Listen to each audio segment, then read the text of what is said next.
Alright, so today I'm going to be going over this monk guide here for Mistweavers. First things first, I'm going to talk about races. If you are Alliance, I would recommend being a human. I think the adaptation human racial combo is really powerful for Alliance. Definitely worth giving a shot. You could probably get away with Dwarf too. You know, Dwarf is still really good against Assassination Rogues, really good against DKs, really good against Shadow Priests. And other than that, I wouldn't say there's any Alliance races that are really worth mentioning. I think Human would be better than Dwarf, though. If I have to rate a lot, like an Alliance racial the best, I would definitely go with Human. And for Horde, I know monks are like really slippery targets. They're kind of difficult to kill, so Orc kind of feels like it's overkill. But I would still kind of rate Orc the #1 race.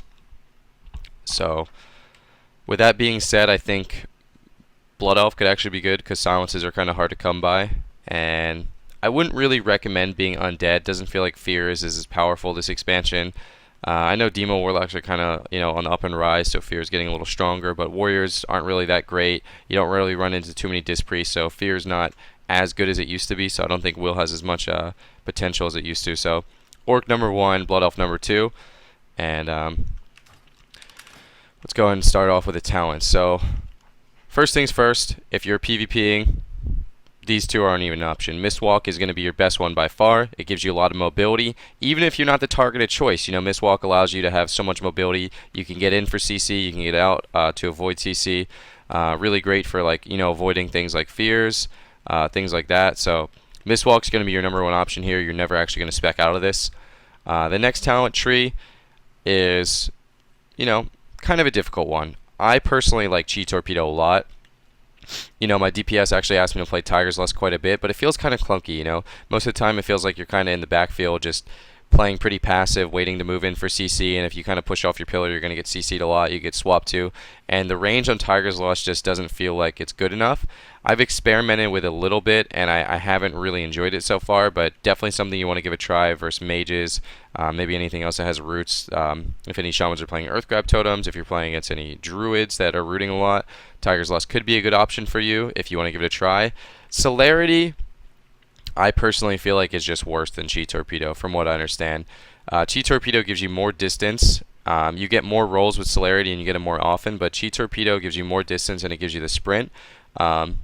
I think Chi Torpedo should be better than Celerity in every scenario. You can give Celerity a try, but I haven't really experimented with it too much. I just, I used it and I didn't really like it. Kind of like Tiger's Lust. So Chi Torpedo's been my main go here, but I wouldn't count the other ones out. Definitely give them a try and see if you like them. For this third talent tree, I think Mist Wrap is going to always be the talented choice. The enveloping mist duration by 1 second and the healing bonus by 10% is really powerful. But not only that, the soothing mist instant channel is really good. It allows you to kind of avoid CC if you're in a game. You get your enveloping out, you get behind a pillar, and you could just sit here and channel this healing. It's like a healer's dream. You're healing out of line of sight. You're not afraid to be swapped to. You're not afraid of being interrupted. You're not afraid of being CC'd. And overall, I think Mist Wrap's going to be the #1 choice there. Song of Chi-Ji in this talent tree is something that I wouldn't really recommend. It doesn't feel that great. It's a casted time, avoidable CC that's dispellable. It feels really clunky. Would not recommend. Ring of Peace you can actually use versus double melee. It's not bad at all. So I don't think it's amazing, but if you're fighting a double melee cleave that's absolutely annihilating your DPS, it could be pretty good. And it's actually not bad. Give it a try. It's not terrible, but leg sweep is normally going to be the #1 talented choice here. Super powerful 5-second stun. You can get in with Mistwalks. You could drop a leg sweep. You could pour it out. You could roll out. Just having that CC that's instant cast, and it's actually AoE, which is really good too. Sometimes you get the triple. So far, I would say all these talents are normally not going to be swapped. Here in the next talent tree, Healing Elixir is kind of your #1 go. It automatically procs. It's a lot of healing. It works automatically while you're in stuns, and overall just super powerful. Diffuse Magic's been one of those ones. It actually got nerfed really hard this expansion. It used to be 90% on a 1.5 minute cooldown. They nerfed the cooldown. They nerfed the damage reduction, and to me, I haven't really found too much use for Diffuse Magic this expansion. I haven't actually used it one time. I feel like healing elixirs in most situations is really good. It's not even good versus UA anymore because you actually take the UA dispel damage when you diffuse, from what I understand. So it used to be kind of good versus UA warlocks. You can get that UA off, you put it up on the warlock, but now you actually take a ton of damage when you use diffuse. So I don't think it's as good. And dampen harm, I haven't gotten too much use out of, but with Windwalker burst comps on the rise, I think dampen harm is going to be really, really good against Windwalkers because they do a ton of damage. They have their touch of death, their strike of the Windlord, all that actually does a ton of damage. So dampen harm can be used situationally, from what I understand. Probably only good versus Windwalkers right now. I would definitely recommend giving it a try versus that, especially if you're the person dying. Otherwise, healing elixir is probably going to be your best one. Moving down to the level 90 tree, refreshing Jade Wind is by far PvE talent. You're never going to use this in any type of arena situation, but Invoke Chi-Ji the Red Crane is something that a lot of Mistweavers are using. I personally tested it myself, and it feels like it's just worse than Jade Statue. Jade Statue feels like it's so much more consistent healing, and Red Crane just doesn't feel consistent. It's kind of hard to explain. So you can give it a try, but I think it's worse than the Serpent Statue, like noticeably worse. Every time I used Red Crane, I felt like I was falling really, really far behind, especially when it was on cooldown. The Jade Statue just felt so much more consistent. So I would definitely recommend the Jade Statue. And for this last talent tree, I don't think Mana Tea is ever going to be worth it. You're not going to find yourself constantly spamming an arena for 10 seconds. You're not really going to get a great effect out of Mana Tea.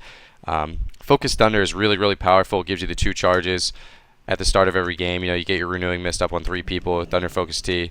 You can use Renewing Mist 3 times in a row. If you kind of find yourself in a bind where you got to spam Renewing Mist, it's really powerful. And Rising Thunder is one of those talents that is going to get better as you kind of get better at the class and you get more comfortable with it. It's something that I haven't really experimented with too often. I think Rising Thunder has really, really good potential if you're fighting UA Warlocks. You can constantly reset your Zen Focus, which is going to allow you to dispel UA, and the UA actually doesn't do any damage if you have Zen Focus, if you have that R Mastery available, so you can constantly reset it with a Rising Sun Kick. But for the most part, Focus Thunder is going to be the easier one to use. It's going to be less complicated for you. You don't have to worry about getting your Rising Sun Kick off to reset the cooldown of that Thunder Focus Tea, especially if you're fighting a team that's playing really far back. You don't have to like roll in, expose your positioning, and things like that. So the double charge on Thunder Focus Tea is normally going to be the better option, but Rising Thunder definitely has potential to be better, especially if you're fighting comps that are kind of close to you, and maybe you're fighting UA Warlock, things like that. So here in the Honor Talents, Adaptation I don't really use often. I do play it when I play Alliance. Like I was kind of talking about at the start of this video, Adaptation Human is actually really, really powerful, and I would definitely recommend playing Adaptation versus a lot of things if you were human. If not, I would kind of roll with Relentless. I actually play Relentless versus every single comp on my Mistweaver Monk without question, unless sometimes I fight Windwalkers on a really small map where I feel like they can try and kill me 100-0. Windwalkers seem like they have the most burst potential in the game. They just come out of the gates really strong. There's no ramp up time. The immediate double stun combo with Touch of Death and Strike of the Windlord just does a ton of damage. So if you feel like you're dying to Windwalker monks over and over again, give Gladiator's Medallion a try. You can just immediately Trinket, you can pour it out, you can Mistwalk, and you shouldn't be in any trouble. So in this tree right here, these are all very good options depending on what you're fighting against. For the most part, Vim and Vigors are going to be your go-to. Since Mistweaver monks are so slippery, they're normally not attacked, and that kind of means you just basically have plus 20% healing all the time, which is really, really powerful. So in most situations, you're going to use Vim and Vigor. If you're facing a really, really rotty comp, and you notice yourself falling below 80% all the time, even though you're not the main target, you're just kind of rotting to dots, Defender of the Week is actually going to be better. I noticed myself using Defender of the Week against FPS, maybe against maybe like a Rogue Demo Lock combo or something like that, or Rogue Shadow Priest combo. You could try Defender of the Week, but what I've noticed myself using Defender of the Week against the most is definitely FPS. Feral Druids have a lot of uptime, they have a lot of mobility, it's really easy for them to get to you. And, Vim and Vigor is not going to be active for a large percentage of the game. It's not worth having. So, Defender of the Week versus FPS, from what I understand, for almost every other comp, I would recommend Vim and Vigor. And for Zen Focus, I've only used Zen Focus against UA Warlocks. And like I said a little earlier, if you didn't know this, if you actually spec into Zen Focus and you use your Thunder Focus Tea, and you dispel UA, you take 0 damage. I'm pretty sure it's a bug, but if you use Thunder Focus T with Zen Focus, you can dispel UAs and take 0 damage. I'm pretty sure it's a bug, but it has not been confirmed yet by Blizzard or has not been fixed yet, so clever usage of game mechanics. It's not cheating, right, boys? Method way. For this next tree, Yolan's Gift is going to be your go-to for sure. Eminence you can use sometimes. I've actually been thinking about this a little bit, and this kind of only comes down to specific matchups. For example, when fighting against Mage Rogue, you're normally not the targeted choice. You're normally not going to need to slip away with Yulan's Gift. So normally, like having the shorter cooldown on port is really good for kind of porting cyclones, porting polys. If you're facing something like RMD, take 5 seconds off the cooldown on that port. It's actually really powerful. But also, I think it could be good versus Windwalker Monks, because I think Windwalker Monks actually have the same cooldown on port.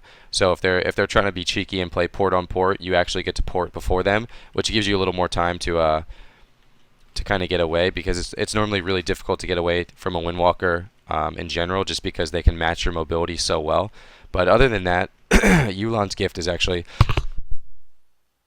Yulan's Gift is actually just going to be your best one. Fast Feet is never going to be better. So Yulan's Gift for the most part. It seems like all these talents for Mistweaver are kind of like locked in for the most part. You don't really switch too many of them, and that's just kind of the way it is. And here's another one that you're going to kind of lock in. Surge and Mist is absolutely the best talent choice here. You can kind of mess around with Way to Crane in 2v2 if you kind of want to have fun, but I tried it and you lose a lot of healing. It's really difficult to play without the instant Surge and Mist. And Ancient Mistweaver Arch, you end up ooming really quickly. I've used Ancient Mistweaver Arch versus one team. It was an Assassination Rogue Warrior team before Warriors were nerfed, by the way. And the healing felt so difficult that I spec'd into Ancient Mistweaver Arch, and I sat there and I spammed F-use every global, and I was actually in 30 seconds. So Ancient Mistweaver Arch is a no-go. You're really susceptible to being locked out.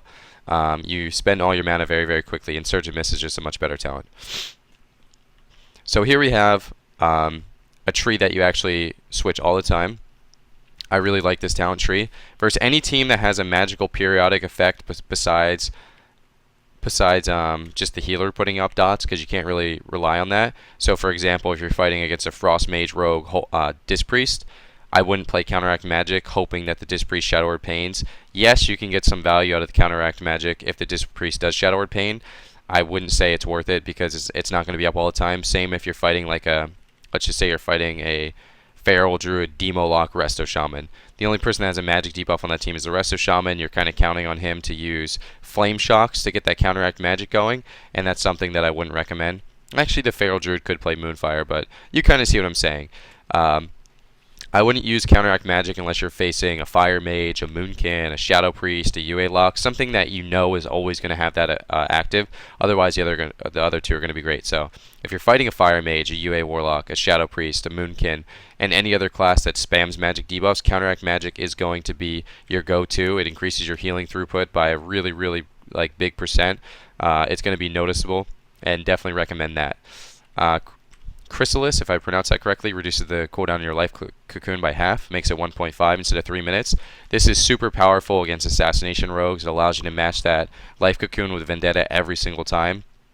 I think it's really good against Assassination Rogues. You get kind of put into a tricky situation if, for example, you fight Assassination Rogue Shadow Priest, because I would prioritize Counteract Magic over the life cocoon, because your throughput is so much stronger.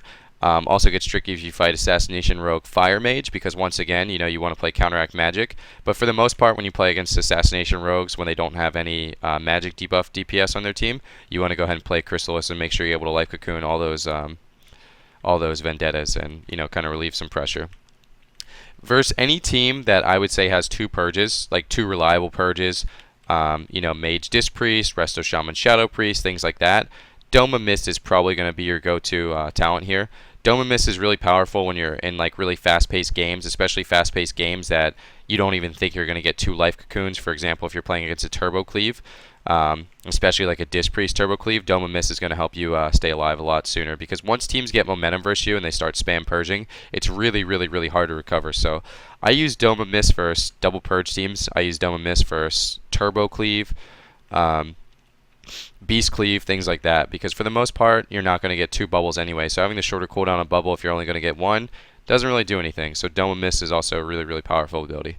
In this last talent tree, let's just go ahead and X Healing Sphere off. I've experimented with a little bit. The recharge time is really, really bad. The healing doesn't feel good enough. It doesn't feel like Healing Sphere is powerful enough to even be used. I could be wrong, but I wouldn't really recommend it. You can maybe try it. You know, it's really clunky. Healing Sphere is not what it used to be. I think each charge has a minute cooldown or something. It's not very good.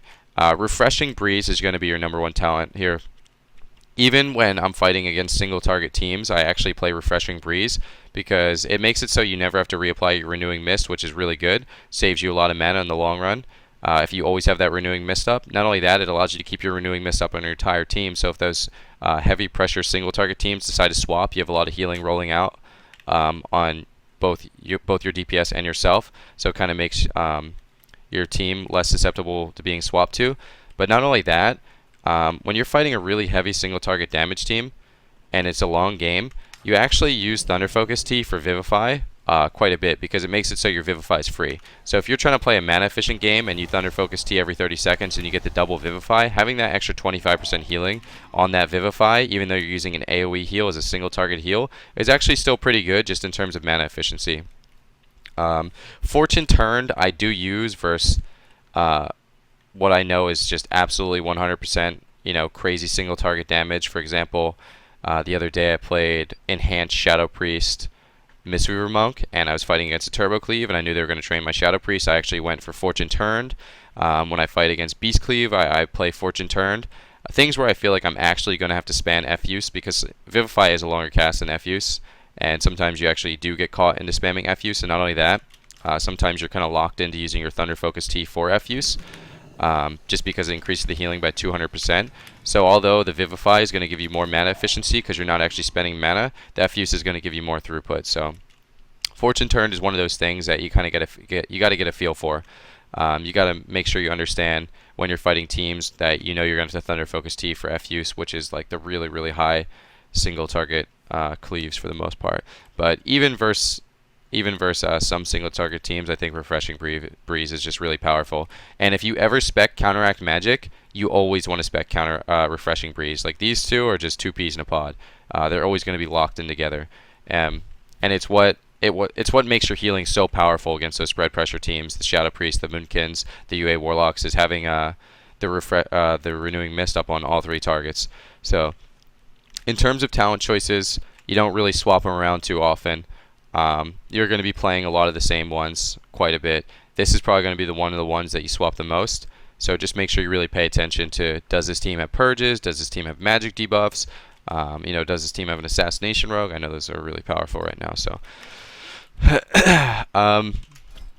let's go ahead and jump into macros here. Macros are pretty simple for Mistweaver Monks. I will talk about the ones I think are really important. Obviously, I think I know I use Shear 1, 2, 3 for my Resto Shaman, so it was really easy for me to get in the habit of using Paralysis 1, 2, 3. I don't think it's like crazy important, but it does help sometimes, especially when you're kind of like healing the people in your group and you see like a mage casting a polymorph on you or a druid casting a cyclone, things like that. Paralysis 1, 2, 3 definitely helps a little bit, but I would say the much more important one is definitely Focus Paralysis. If you don't feel like you want to use the Paralysis 1, 2, 3, it's not as devastating as Shear 1, 2, 3.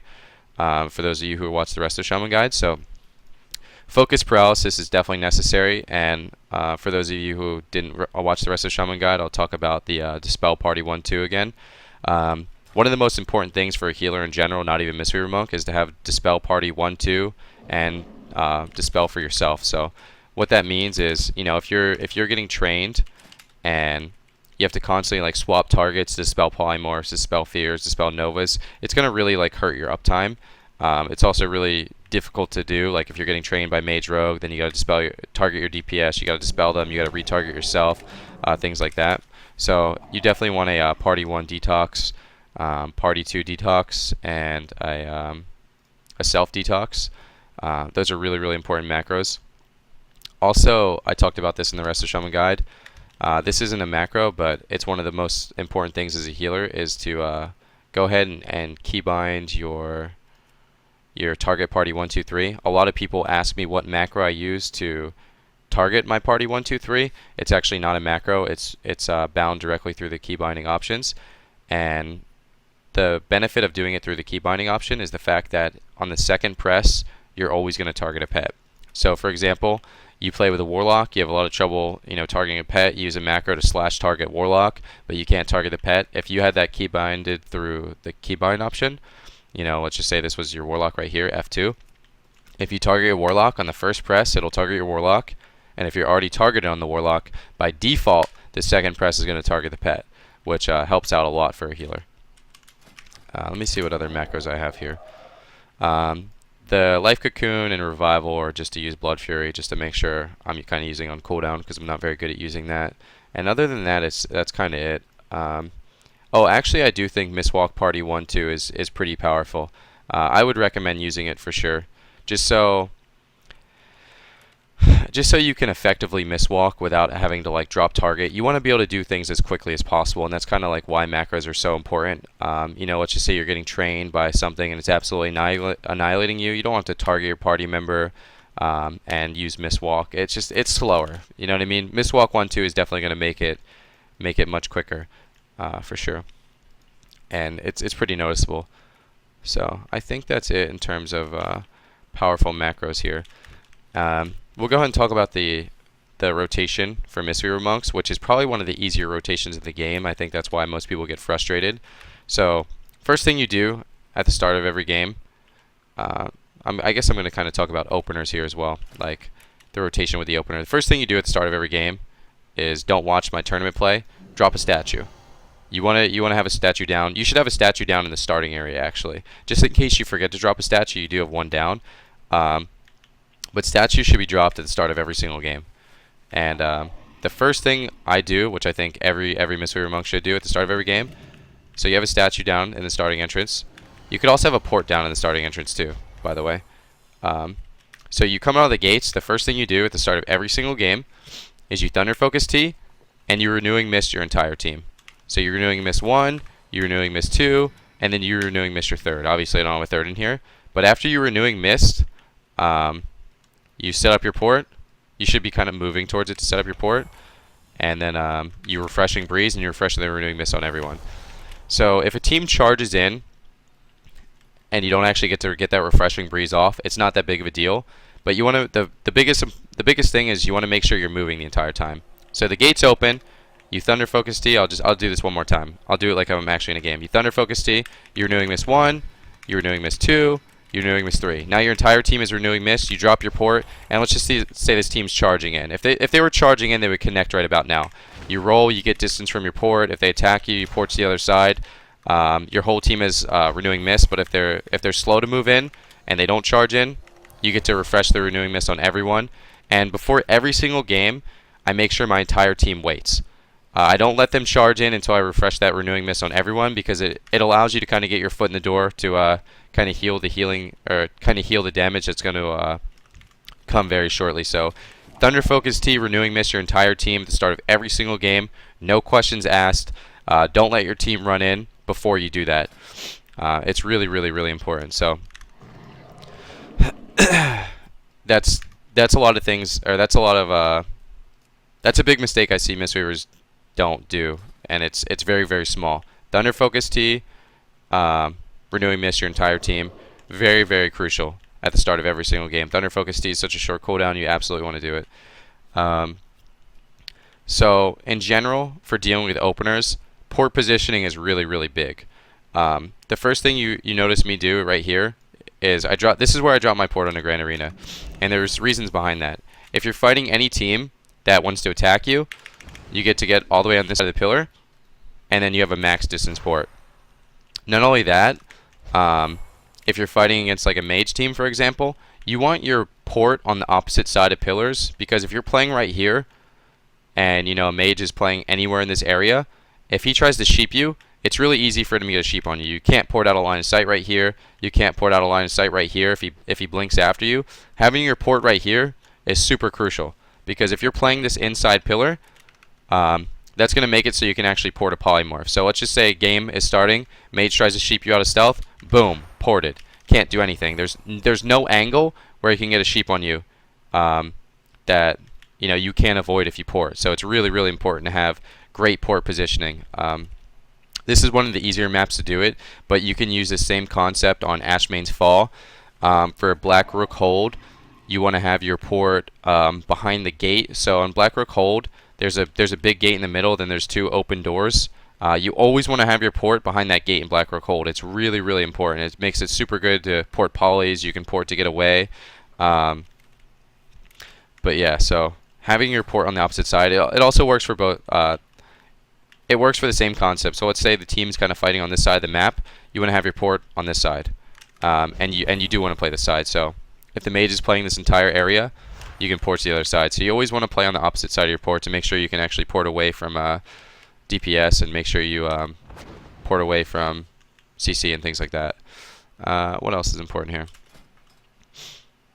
So Dalaran, you can actually play your port on the stairs or the boxes depending on like how the game's going.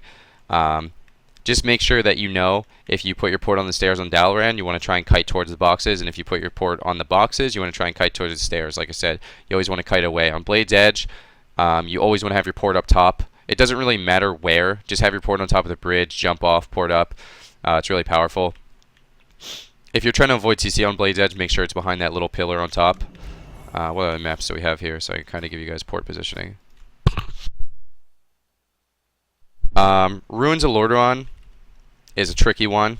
It's really, really difficult to get good ports in the Ruins of Lordaeron. If you're getting trained, the best way to have your port is there's a little cubby in the starting entrance, like right next to the gates. Like if this was the gate right here, you can kind of go into this cubby. You could drop your port there, and then if you make your way to the Stealth Seer in Ruins of Lordaeron, you can actually port back into that cubby. So that's a really good one. Other than that, for the most part, you just drop your port on the tomb. Or you could drop it on the graveyard. It's tough to get good port positioning on Ruins of Lordaeron. You just gotta kind of get a feel for it. And Tolvaron Arena is very self-explanatory. It's very similar to Nagrand in terms of the way you want to position your port. If you're playing on the inside, you want your port on the outside. If you're playing on the outside, you want your port on the inside. Port's a really short cooldown, but it's like the most important spell you have. You're gonna use it to get away. You're gonna use it to avoid CC. So everything you have in a Mistweaver is really, really revolved around great port positioning. So in terms of kiting, not many teams attack Mistweavers, but if you kind of crumble under pressure and you don't use your mobility well, you actually can die. It happens to me all the time. So in terms of kiting, the biggest thing that you're going to need to do with Mistweaver besides great port positioning is you got to make sure you communicate with your team that you need to get miswalks. And it's really important that for your team to always kite to the middle of the map to get these miswalks. I'm going to show you like a pretty standard kite scenario right here. So versus teams that try and train me, Prot Pally Assassination Rogue, Prot Pally Warrior, in some situations Beast Cleave, that RPS in the tournament was trying to chase me. You start the game off, you get your 3 renewing mist up, 3 globals right here, you go ahead and drop your port. Next thing you know, the team's already on top of you. First thing you do is you roll to the other side. When they connect, you port to the other side. When they connect again, you have a miswalk. You can roll out again, and that should give you a lot of time. So having someone in the middle of the map is really, really, really important. So, let's say they connect again after that. You have a miswalk back, and so on and so forth. So now if they connect again, your port's on the other side. You can roll first. So you have a ton of mobility. So you want to just make sure you use everything to the best of your ability. They connect again, miswalk, you port. One thing I actually noticed is, in a lot of cases, it's not better to redrop your port. For some teams that I was playing against, I would always port and I would redrop my port, but I think in a lot of scenarios it's actually really good. As long as your port isn't in the middle of the map and you understand where it's at, I think it's actually really good to leave your port where it's at. So, for example, if I ported here, I ported on top of my port. I thought it was over there. Nope. But if I ported here and I left my port over there, it's kind of good because it throws the other team off. They're not getting comfortable where your port position's at. But also, it's hard to explain. It gives you more time to get distance from your port because you already have distance from your port, right? So, yeah. So not redropping your port in some scenarios is really good. On Z-axis maps, you probably want to always redrop your port on the higher end, but in most situations, for example, if I were to port right now, it switches my port side. Instead of just immediately redropping my port here, number one, it uses a global, so it gives you less time to actually top yourself. It gives you more time to get away from your port. So if I'm running away right now, or if I roll or whatever, I'm obviously going to have more distance from that side. But the standard kite in like Negrand Arena or Tolvaron Arena or Ash Mains is to have someone in the middle of the map and constantly cross the map. As a Mistweaver, if you ever die, you can probably do something better to kite. So make sure you're just weaving in and out with your mobility really, really well. You know, you miswalk, you roll, and then it's probably going to take them about 5 seconds to reconnect. Then you have miswalk again. You have port. Now it's probably going to take them a little bit more time to reconnect. And having that port in the middle of the map actually isn't bad. They reconnect again. You have another roll, and they probably are honestly out of mobility. But if they reconnect again, you have another roll, and then you have a miswalk or a miswalk into a roll. And one of the reasons why it's actually good to leave your port there is because if my port was all the way back here, if I'm getting trained, I would actually have to kind of like waddle to get back. But if you're behind this pillar and you have your port in the middle of the map and you're kind of out of mobility, you can immediately report, and then you could do it again, and now your port's behind the pillar. And so kiting with a Mistweaver, although you have a ton of mobility, you got to make sure you use it right. So just practice on that, but make sure that you understand how powerful miswalk is and how much you need to communicate with your DPS on how you need to miswalk. It's really, really important. A lot of the games I lose where I get trained, at the end of the game, I'm like, I need better miswalks. And you go into the next game, and miswalk is one of the abilities you want to use first. Anytime you can use miswalk, you want to prioritize it, because you can always use port and you can always use roll, but you can't always use miswalk. So if you're getting trained and you're stuck on top of your DPS, and you're like, oh, I'll just port here and then I'll roll a couple times, and you get reconnected to, you could be in a lot of trouble. So you always want to try and get miswalks out as early as possible. Never risk it. And miswalk into roll is going to be your best option. Like you cross the whole map immediately. So miswalks are really important. Moral of the story. Mistweaver Monk cooldown. The cooldowns are very, very simple. You have your cocoon, you have your revival, and you can consider Thunder Focus Tea a small cooldown. I wouldn't really necessarily say it is. Thunder Focus Tea and FUs is going to be the only thing that's actually really good for the healing throughput. But for the most part, revival, cocoon, very fairly. It's fairly easy to use. It's kind of like you use it as you go type deal. I wouldn't really say there's a situation where you do it every single time, besides if you face Assassination Rogues and you're spec'd into Chrysalis. If you're spec'd into Chrysalis versus Assassination Rogues, you want a life cocoon every single Vendetta. It doesn't matter if they're at 100% HP, life cocoon every single Vendetta. It's going to mitigate so much pressure. It's going to help you out in the long run. Not only that, you don't want to put yourself in a situation where you're facing Assassination Rogue and you don't have life cocoon, because that's a situation where you can lose. So that's pretty straightforward. And then revival, you want to make sure you always use revival with an enveloping mist up. You want to never use revival without enveloping mist, because that's going to increase your healing by 40%. But make sure that make sure when you use revival, you actually need to use it. It's kind of like a last resort thing. Like, I need instant healing and I need it now. Other than that, I would say there's no situation where you need to line revival up with other cooldowns. I was saying this in the Shaman guide. It feels like this expansion is a little less scripted. You can kind of use cooldowns as you please, but yeah. So we talked about openers a little bit. I kind of got off track with rotation because I wanted to talk about how you start every game with Renewing Mist. Rotation for Mistweaver is very simple. You want Renewing Mist up on everyone, especially if you're playing Refreshing Breeze, but at least you want it up on the target that's being trained, right? So you always have Renewing Mist on the targets being trained. You always have Enveloping Mist on the targets being trained. That's very simple. People are going to ask when you Vivify. Well, I always try and refresh all my Renewing Mists on everyone. So I always try and Vivify with procs and with Thunder Focus Tea. So Thunder Focus Tea makes it free. You have your proc, boom, free healing. Never let your Renewing Mist fall, especially if you have 3 out. It's really, really important for your throughput. When do you F-use? I would only F-use in PvP if you have Thunder Focus Tea, because that's the only thing that's actually going to make it worth worth the cast, is having that increased 200% healing. If you really need single target healing, Thunder Focus Tea F use. And then some people ask when you Essence Font. Essence Font isn't something that you see very often. I find myself using Essence Font basically when I'm getting purged. So you get your Renewing Mist up, you get your Enveloping up, and then boom, all of a sudden you get purged on your Soothing Mist, which can happen, by the way. Your Soothing Mist can be cancelled. So if your Enveloping's on cooldown and you feel like you need to get it cast out very quickly, I normally do an Essence Font for like a tick or two, and I cancel it. I just get a little bit of healing, I get the hot up, and maybe you could fake a CS with it instead of going like this. You know what I mean? It actually it'll give you healing immediately.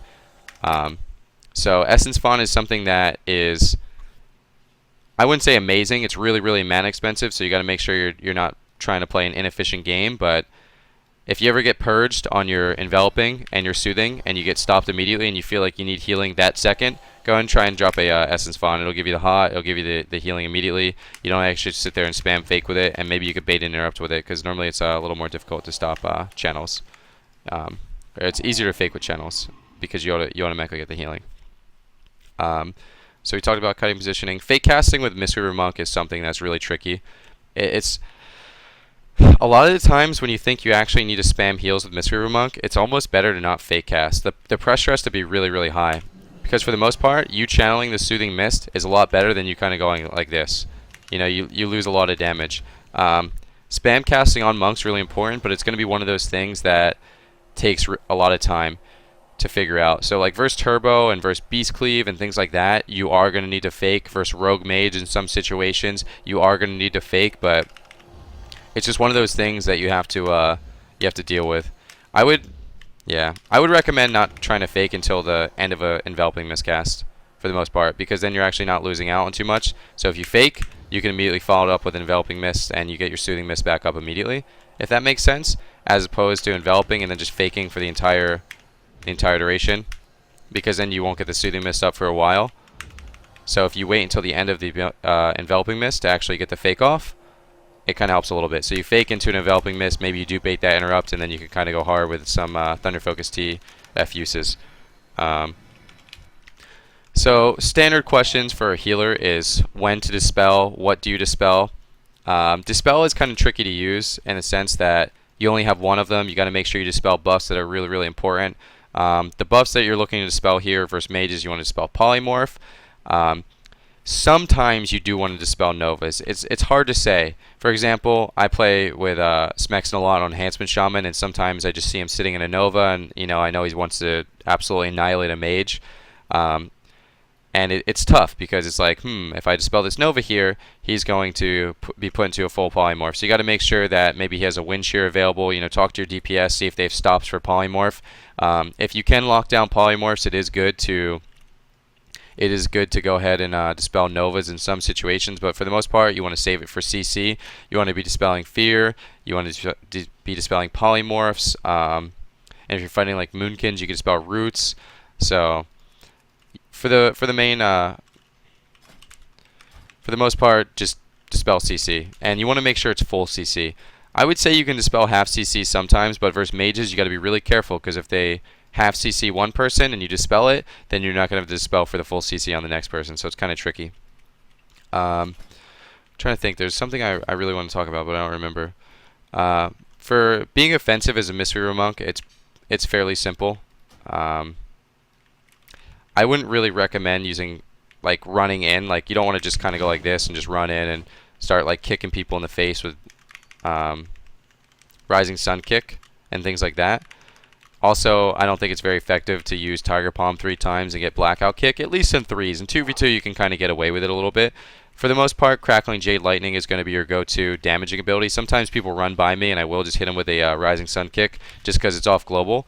But other than that, Crackling Jade Lightning is probably going to be go-to. If someone does run by you, you can use Rising Sun Kick. Your damaging abilities aren't really that effective. It's not like you have Purge or anything. In most situations, you're not going to be contributing that much to the kill. You're going to be contributing way more by going for CC. So in most scenarios, you're playing really far back. Your DPS are kind of playing in the middle of the map. and you know the other team's on their side. So when you're going aggressive, you can miswalk in, you could roll, and then you have an in cap for the healer. Following up that in cap, you have a leg sweep, and then you can immediately go back with a miswalk into a port. So the way you want to use your offensive-ness is not really your damage. It's going to be through your CC, and you just got to make sure that you're not exposing your position when you go for this CC. So most of the time, you're just going to miswalk in. You could also do it on DPS, so you can miswalk in, immediately leg sweep DPS, and then you can kind of get out. So it's mobility in and out. I'll be right back in a second.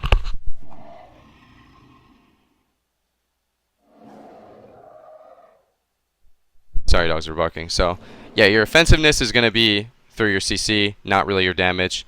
And other than that, I don't really know if there's too much left to Mistweaver. We talked about rotation, we talked about kiting, we talked about dispelling, we talked about your cooldowns, how to deal with openers. I think we covered everything except comps. So comps that are good for Mistweaver, there's a lot of comps that are good for Mistweaver. Obviously, we just won this tournament as Ret Enhance. I think Ret Enhance is a really powerful Mistweaver comp. I think Enhanced Demo is a really powerful Mistweaver comp. I think you could put Mistweaver in almost like any single comp that works with any healer, and it's really, really good. So, oh, Artifact Weapon. You're right. I missed out on Artifact Weapon. So, Artifact Weapon, the power of the Artifact Weapon not only comes from the fact that it doesn't cost any mana, it also comes from the fact that it heals for a ton. I would recommend using Artifact Power at 8+. I think 8+ is a really good number.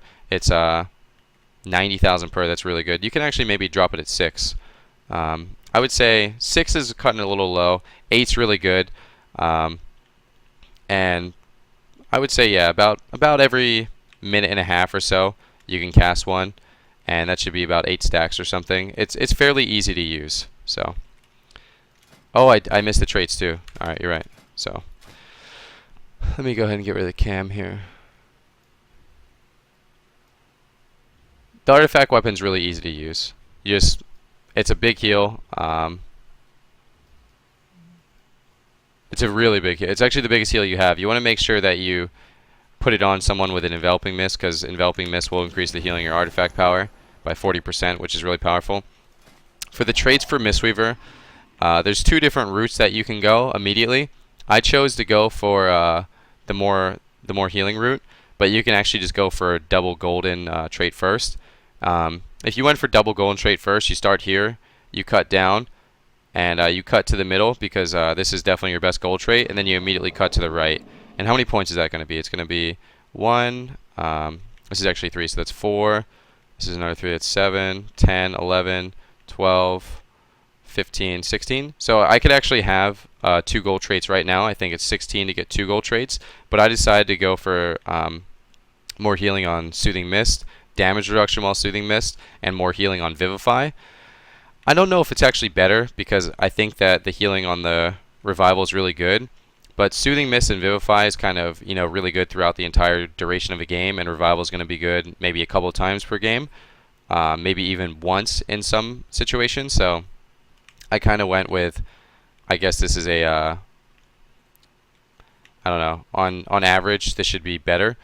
I went to the left here and I cut to the middle, and now I'm trying to make my way to the right. So it's a little slower to get the double gold trait this way. It's kind of up to you. I think that the breath is actually really bad in most situations. You're not even near anyone, and healing by FUs you don't really use that much. Dancing Mist is actually pretty good, but it's one of the